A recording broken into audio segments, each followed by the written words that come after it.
Hi everyone welcome back. Call T T ಅಪ್ಡೇಟ್ಗೆ ಸ್ವಾಗತ. Final key answer ಕೂಡ ಪ್ರಕಟವಾಗಿದ್ದಾರೆ. Next ಏನು ಪ್ರೊಸೀಜರ್ ಏನು ಸಂಪೂರ್ಣ ಮಾಹಿತಿಯನ್ನು ತಿಳಿಸ್ಕೊಡ್ತೀನಿ. ಚಾನಲ್ಗೆ ಸಬ್ಸ್ಕ್ರೈಬ್ ಆಗಿ. ವಿಡಿಯೋ ಇಷ್ಟ ಆದರೆ ಲೈಕ್ನ ಮಾಡಿ. ಫೈನಲ್ ಕೀ ಆನ್ಸರ್ ಬಂದ್ಬಿಟ್ಟು ಆಲ್ರೆಡಿ ರಿಲೀಸ್ ಕೂಡ ಆಗಿದ್ರೆ ಅಫಿಷಿಯಲ್ ಆಗಿ ನೋಡಿದ್ರೆ ಅನ್ಕೋತೀನಿ. ಅದು ಬಂದ್ಬಿಟ್ಟು ನಿಮ್ಮ ಎಲ್ಲ ಅಬ್ಜೆಕ್ಷನ್ಸ್ಗಳನ್ನ ರಿವ್ಯೂ ಮಾಡಿ ಇದನ್ನು ಅನೌನ್ಸ್ಮೆಂಟ್ ಕೂಡ ಮಾಡಿರ್ತಾರೆ. ಅದು ಬಂದ್ಬಿಟ್ಟು ನಿಮ್ಮ ಫೈನಲ್ ಕೀ ಆನ್ಸರ್ಸ್ ಆಗಿರುತ್ತೆ. ಇದು ಬಂದ್ಬಿಟ್ಟು ಓನ್ಲಿ ಸಬ್ಜೆಕ್ಟ್ ಎಕ್ಸ್ಪರ್ಟ್ ಕೂಡ ಇರ್ತಾರೆ, ಅವರ ಮೇಲೆ ಅಪ್ರೂವ್ ಕೂಡ ಆಗಿರುತ್ತೆ. ಇದು ಬಂದ್ಬಿಟ್ಟು ನಿಮ್ಮ ಫಲಿತಾಂಶಗಳು ಬಂದ್ಬಿಟ್ಟು ಈ ಹಿಂದೆ ನೋಡಿದ್ದು ನಿಮಗೆ ಕನ್ಸಿಡರ್ ಮಾಡೋಂಗಿಲ್ಲ. ಇದೇ ಬಂದ್ಬಿಟ್ಟು ಫೈನಲ್ ಕೀ ಆನ್ಸರ್. ಈ ತರ ಮೇಲೆ ನಿಮ್ಮ ರಿಸಲ್ಟ್ ಕೂಡ ಘೋಷಣೆ ಕೂಡ ಮಾಡ್ತಾರೆ. ನಿಮಗೆ ಆಫ್ಟರ್ ಫೈನಲ್ ಕೀ ಆನ್ಸರ್ ಅದರ ನಂತರ ನಿಮಗೆ ಯಾವುದೇ ರೀತಿ ಅಬ್ಜೆಕ್ಷನ್ ಸಲ್ಲಿಸೋದಕ್ಕೆ ಪರ್ಮಿಷನ್ ಕೂಡ ಇರೋದಿಲ್ಲ. ಇದು ಬಂದ್ಬಿಟ್ಟು ಫೈನಲ್ ಅಂಡ್ ಲೀಗಲಿ ವ್ಯಾಲಿಡ್ ಕೂಡ ಆಗಿರುತ್ತಾರೆ. ನೋಡೋಣ ಬನ್ನಿ.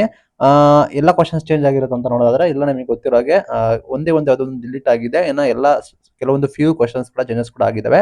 ಅಲ್ಲಿ ನಿಮಗೆ ಮಾರ್ಕ್ ಮಾಡಿ ಹೈಲೈಟ್ ಕೂಡ ಮಾಡಿರ್ತಾರೆ. ನಿಮಗೆಲ್ಲ ಗಮನಿಸಬೇಕಾಗುತ್ತೆ ಏನ್ ಚೇಂಜಸ್ ಕೂಡ ಆಗಿದೆ ಅಂತ. ಅಲ್ಲಿ ನೀವು ಅದನ್ನ ನೋಡ್ಕೋಬೇಕಾಗುತ್ತೆ. ಈ ಹಿಂದೆ ಇದಕ್ಕೂ ನಿಮಗೆ ಡಿಫ್ರೆನ್ಸ್ ಕೂಡ ಇರುತ್ತೆ. ಮೆನಿ ಕ್ವಶನ್ ಬಂದ್ಬಿಟ್ಟು ಪ್ರೊವಿಷನ್ ಅಂದ್ರೆ ಈ ಹಿಂದೆ ಇದ್ದಿದ್ದ ಪ್ರೊವಿಷನ್ ಕೀ ಆನ್ಸರ್ಸ್ ಅಲ್ಲಿ ಇತ್ತಲ್ಲ, ಅದೇ ರೀತಿ ಮೆನಿ ಕ್ವಶನ್ಸ್ ಕೂಡ ಇರುತ್ತೆ, ಅದನ್ನ ನೋಡ್ಕೋಬೇಕಾಗುತ್ತೆ. ಚೇಂಜಸ್ ಬಂದ್ಬಿಟ್ಟು ನಿಮಗೆ ಎಷ್ಟು ವ್ಯಾಲಿಡಿಟಿ, ನಿಮ್ಮ ಅಬ್ಜೆಕ್ಷನ್ಸ್ ಎಷ್ಟು ವ್ಯಾಲಿಡಿಟಿ, ನಿಮ್ಮ ಅಬ್ಜೆಕ್ಷನ್ಸ್ ಎಷ್ಟು ಟ್ರೂ ಆಗಿದೆ, ಅದು ಕರೆಕ್ಟ್ ಆಗಿದೆ ಅಂತ ನೋಡಿ ನಿಮಗೆ ಚೇಂಜಸ್ ಕೂಡ ಮಾಡಿದ್ದಾರೆ. ಯಾವುದೇ ರೀತಿ ನಿಮ್ಗೆ ಎಷ್ಟು ಜನ ಅಬ್ಜೆಕ್ಷನ್ ಸಲ್ಲಿಸ್ತಾರೆ ಅಂತ ನೋಡ್ಕೊಂಡು ಮಾಡಿರೋದಿಲ್ಲ, ಅದು ಕರೆಕ್ಟ್ ಇಲ್ವಾ ಅಂತ ಹೇಳಿ ವ್ಯಾಲಿಡ್ ಆಗಿ ಚೆಕ್ ಕೂಡ ಮಾಡ್ತಾರೆ. ಬಂದ್ಬಿಟ್ಟು ಇಲ್ಲಿ ಆನ್ಸರ್ ಆಪ್ಷನ್ಸ್ ಕರೆಕ್ಟ್ ಕೂಡ ಆಗಿರುತ್ತೆ, ಕ್ವಶನ್ ರಿಲೀಟ್ ಕೂಡ ಆಗಿರುತ್ತೆ, ಕೆಲವೊಬ್ಬರಿಗೆ ಆಬ್ಜೆಕ್ಷನ್ ಕೂಡ ರಿಜೆಕ್ಟ್ ಕೂಡ ಆಗಿರುತ್ತೆ. ಇಷ್ಟು ಚಾನ್ಸ್ ಕೂಡ ಇರುತ್ತೆ, ನಾವು ಚೆಕ್ ಮಾಡ್ಕೋಬಹುದು.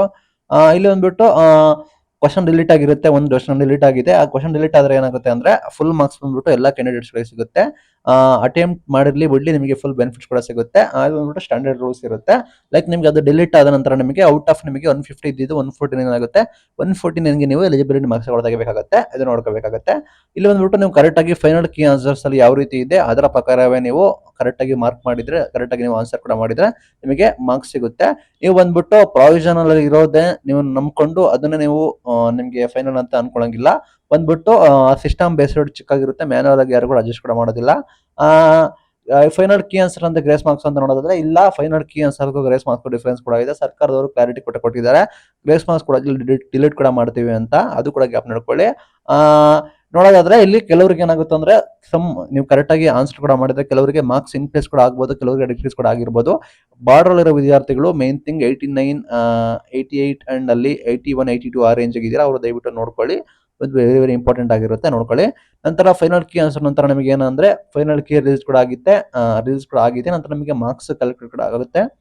ಇನ್ನು ಮಾರ್ಕ್ಸ್ ಕ್ಯಾಲ್ಕುಲೇಟ್ ಆದ ನಂತರ ನಮಗೆ ರಿಸಲ್ಟ್ ಕೂಡ ಪ್ರಿಪೇರ್ ಆಗುತ್ತೆ. ರಿಸಲ್ಟ್ ಪ್ರಿಪೇರ್ ಆದ ನಂತರ ನಮಗೆ ರಿಸಲ್ಟ್ ಅನೌನ್ಸ್ಮೆಂಟ್ ಕೂಡ ಆಗುತ್ತೆ. ಬಂದ್ಬಿಟ್ಟು ಗ್ಯಾಪ್ ಕೂಡ ಇರುತ್ತೆ, ಆಯ್ತಾ. ಈಗ ಇವತ್ತು 18th ಆಗಿದೆ.